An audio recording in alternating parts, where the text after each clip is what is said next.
The rotors thundered overhead, but one voice was missing on the roll call.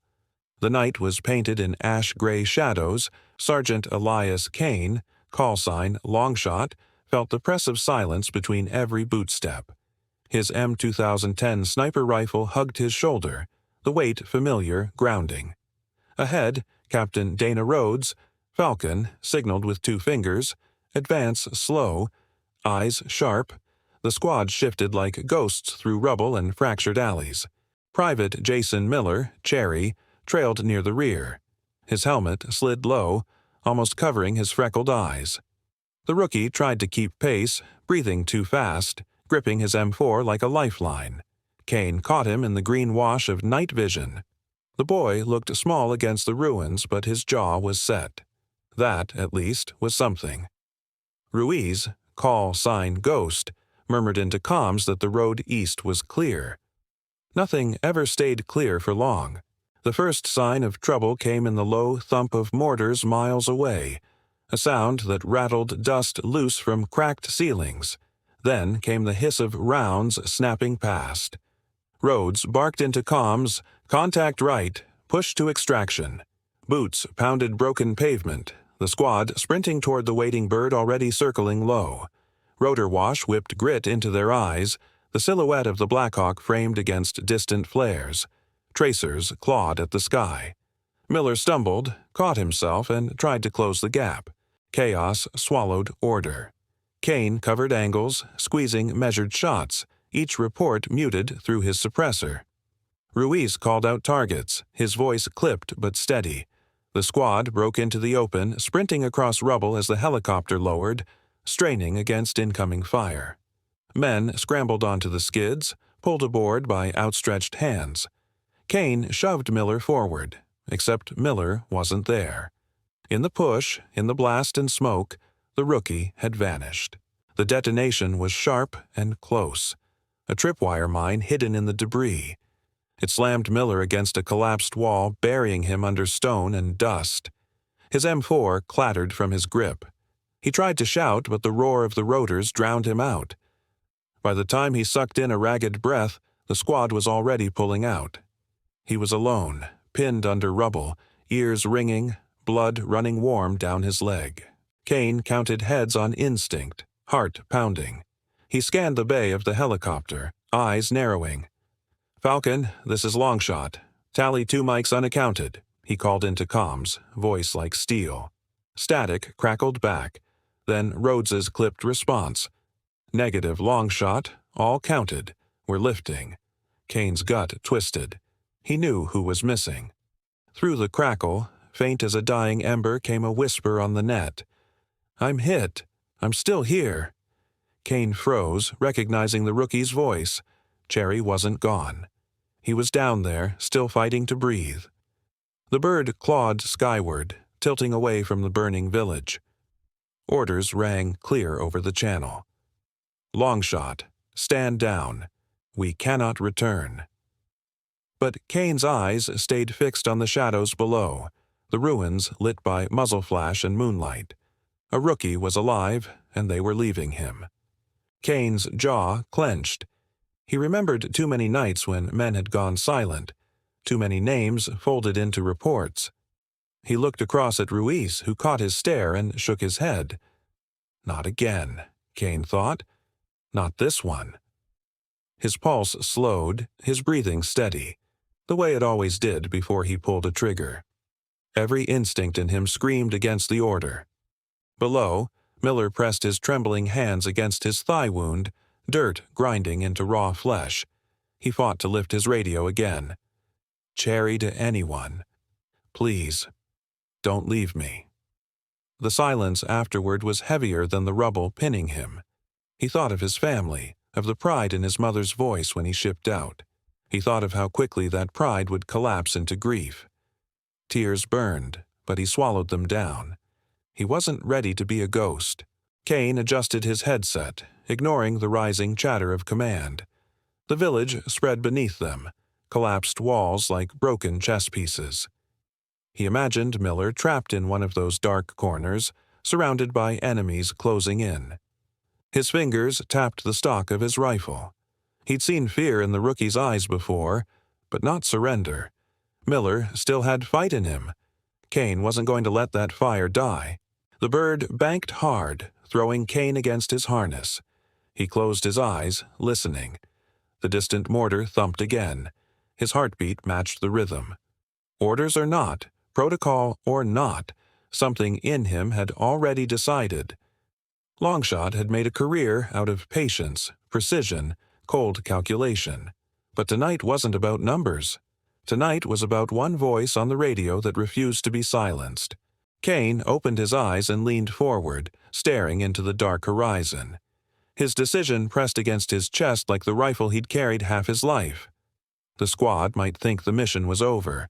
Command might think the page was closed. But he knew better. A rookie had been left behind, and Kane had just made a promise to himself. He was going back, and when the night cracked open again, it would be with his rifle, not silence. The night cracked open with the sharp report of a rifle, and then silence. Kane froze, one knee pressed to the rubble-strewn ground, eyes sweeping the shadows below. The Blackhawk had pulled away minutes ago, its rotors a fading roar against the mountains. The squad was gone. Only Kane, call sign Longshot, and his spotter Ruiz Ghost remained crouched on the ridge overlooking the shattered village. It was 0215 hours. The moon hung low, bathing the wreckage in cold silver. And somewhere in that maze of broken walls, Private Jason Miller, Cherry, was bleeding and alone. Ruiz shifted beside him, breath tight with frustration. "We shouldn't even be here," he muttered, adjusting the rangefinder against his chest. Orders were clear. Extractions done. Kane didn't answer. His scope was already sweeping across collapsed rooftops and jagged alleys, searching for a flicker of movement. His gut knew the truth before his eyes confirmed it. The rookie was alive, and 3 hostiles were closing in. Through the scope, Kane spotted Miller pressed against a wall, helmet gone, face pale in the wash of moonlight. Blood soaked his thigh where the tripwire blast had caught him. His M4 was clutched to his chest, but his hands shook as he tried to steady it. Kane shifted, steadying his breath.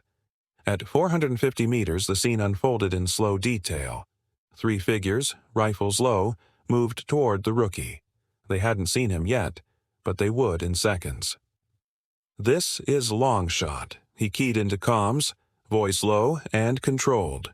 "I've got Cherry, 3 hostiles, range 450, wind 1 left." Ruiz sighed, but his own hands were already lifting binoculars. "Copy, I've got eyes." His tone was reluctant, but his loyalty to Kane outweighed hesitation. Kane drew the rifle tight, finger resting against the trigger guard. Breath in, breath out. His heart slowed until the world narrowed to the reticle. The first shot split the night. A hostile dropped before he could take another step. The second spun and fell. The third dove for cover, shouting. Miller's head snapped up. Relief flickered in his eyes when he realized someone was watching over him. But his relief was short-lived. Tracer fire cut across the alley, red lines slicing the dark. The enemy had spotted movement.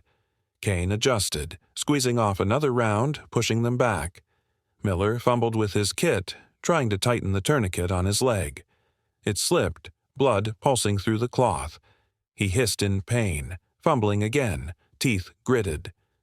Kane cursed under his breath. The kid was losing too much blood.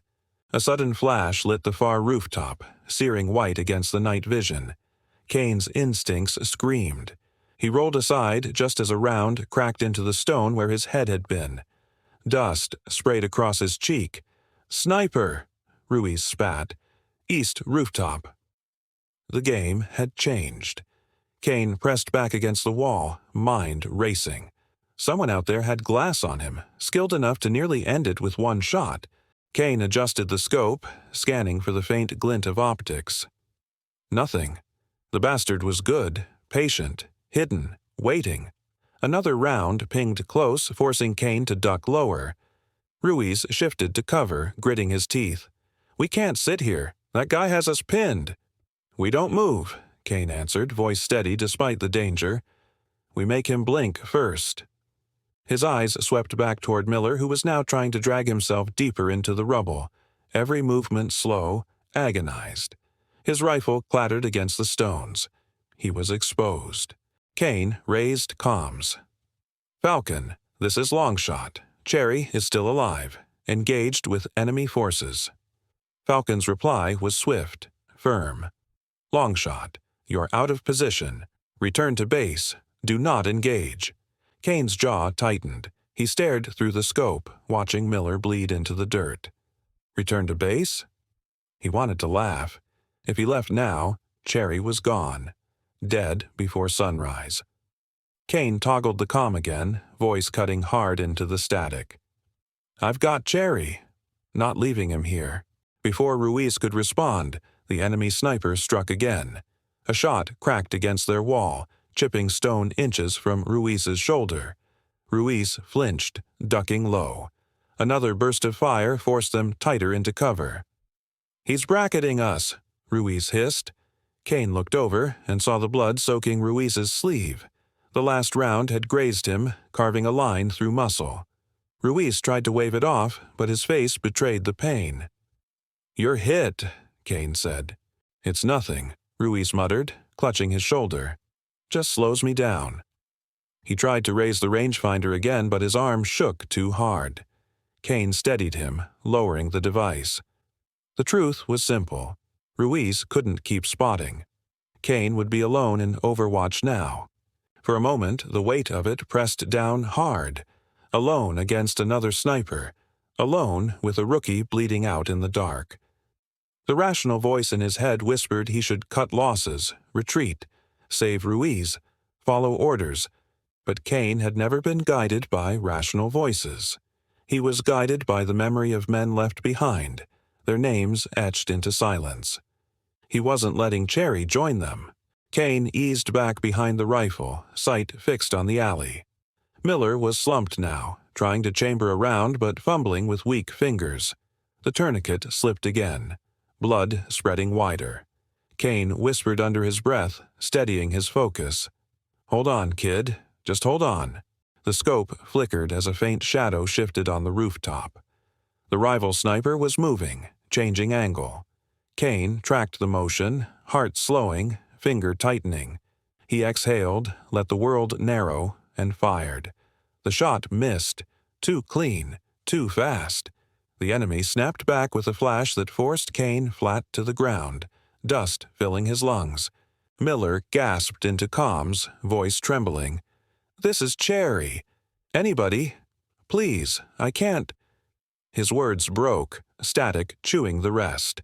The desperation tore through Kane worse than any bullet. The boy was young, scared, still clinging to hope. Kane swore to himself that hope wouldn't be wasted.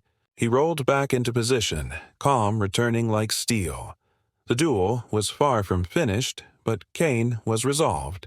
He had chosen his ground. He had chosen his fight. The rookie would not die tonight, not while Longshot still drew breath. And dawn would find them both moving toward the extraction point no matter how many rifles stood in their way. Dawn crept over the ridgeline as the rifle fight came down to one last breath. The horizon was bruised purple, the kind of color that only appears when night and morning struggle for the same sky. Kane could feel every ounce of weight on his shoulders, literally, with Miller slumped half-conscious against him, and figuratively with the knowledge that one mistake meant none of them would see the sun. They were still deep inside the broken village, shattered walls rising like jagged teeth around them. Rubble crunched under boots. Smoke drifted low across the alleys, the stench of burned fuel and concrete choking every breath. Ruiz limped beside them, rifle in hand despite the bloody bandage around his shoulder. He was pale, jaw locked tight, but his eyes stayed sharp, scanning the rooftops. He had chosen to stay in the fight when anyone else would have folded. "Almost there," Kane muttered, more for himself than the others. Miller stirred against him, trying to stand on his own, but the rookie's legs gave out again. His tourniquet had slipped halfway down his thigh, dark blood soaking through fatigues. Kane cursed under his breath, cinched it tighter, then dragged him forward. The radio crackled. Command's voice came cold and detached. "Long shot, do you have the package?" "Report status." Kane pressed his mic. "Falcon, this is Longshot. Package secure. 2+ wounded. Moving to secondary LZ."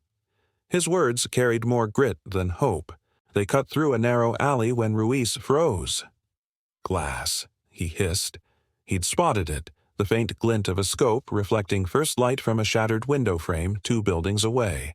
The enemy sniper was still hunting. Kane shoved Miller behind a collapsed wall and slid prone, rifle up.